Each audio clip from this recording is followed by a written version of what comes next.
আসসালামু আলাইকুম বন্ধুরা, কেমন আছেন? আলহামদুলিল্লাহ, আমিও ভালো আছি। আপনাদের দোয়ায় আশা করি আপনারা সবাই ভালো আছেন। তো এই তো সকাল সকাল উঠে পড়লাম। বাচ্চাদের স্কুল আছে, নিজেদেরও একটা নাস্তা পানির ব্যাপার আছে। তো এখন আমি পরোটা বানাবো। তো এটা হচ্ছে লাল আটা। আমরা বেশিরভাগই লাল আটাটাই বেশি ইউজ করি রুটি পরোটার জন্য। শুনি আর কি, মুরব্বিরা বলে খুব হেলদি হয়। যাই হোক, খেতেও খুবই মজা লাগে, দারুণ লাগে। সাদা আটার থেকে লাল আটাটা খেতে খুব মজা লাগে। এই তো আটার সাথে আমি প্রথমে লবণটা ভালো করে মিক্স করে নিতেছি, কারণ লবণটা খুবই ইম্পর্ট্যান্ট। লবণটা না হলে কিন্তু একদম পুরো খাবারটাই আর কি, সব খাবার যে কোনো খাবারে লবণটা না ইউজ করলে একদমই। তো একটু তেল দিয়ে দিতেছি। তেল না দিলে পরোটার যে আমরা খামির করি সেটা তেল না দিলে সফট হয় না, একদম শক্ত হয়ে যায়। ঠান্ডা হলে তখন সেটা খাওয়া যায় না। এই জন্য তেল দিয়ে আমি হালকা কুসুম গরম পানি আস্তে আস্তে দিয়ে নিব, কারণ একবারে দিলে হয়তো কমও হতে পারে, কম হবে না, হয়তো বেশি পড়ে গেলে পরে সমস্যা হয়ে যায় আটাটা গোলাতে গিয়ে। এই জন্য আমি আস্তে আস্তে করে দিব, যেন আমার প্রবলেম না হয়। যতটুকু প্রয়োজন আমি ততটুকুই দিব আর কি। তো এই তো আমি আস্তে আস্তে করে দিতেছি।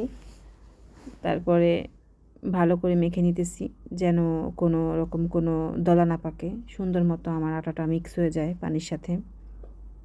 এটা আর কি অনেকক্ষণ একটু মতে নিতে হয়। অবশ্য সাদা আটাটা এত মাখা লাগে না, কিন্তু লাল আটাটার বিষয় একটু অন্যরকম। এটা একটু বেশিক্ষণ মাখা লাগে, না হলে রুটিটা বা পরোটা যেটাই বানাই না কেন ওটা আর কি একটু ফেটে ফেটে যায় আর কি। তো এই জন্য আমি ভালো মতো মেখে দিচ্ছি আমার গাঢ় শক্তি দিয়ে আর কি বলা চলে। এখন এটা আমি বেলে নিব। তো অনেকেই বলতে পারেন যে আমি পাটায়, হ্যাঁ আসলে কি অনেক সময় দেখা যায় টাইলসের উপরে ওই ইয়াটা আপনার বেলুন পিঁড়ি দিয়ে বেলতে গেলে দেখা যায় পিঁড়িটা একটু লড়চড় করে বা পড়ে যেতে চায়, কিন্তু পাটার মধ্যে বেললে আর কি খুব সুন্দর মতো হয়, লড়াচড়া করে না। আর তাছাড়া পাটায় বেললে কি হয়, আপনার যে এক্সট্রা গুঁড়িটা দেন, গুঁড়িটা খুবই কম লাগে পাটায় বেললে। তো আমি একটা একটা করে আস্তে আস্তে করে বেলে নিতেছি।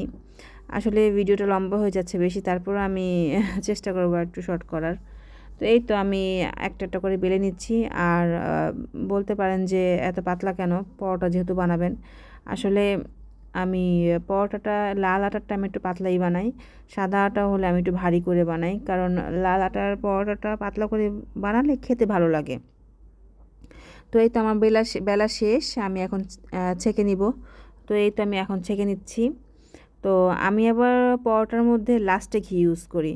তো কেমন লাগলো সবাই জানাবেন। ভালো থাকবেন। আল্লাহ হাফেজ।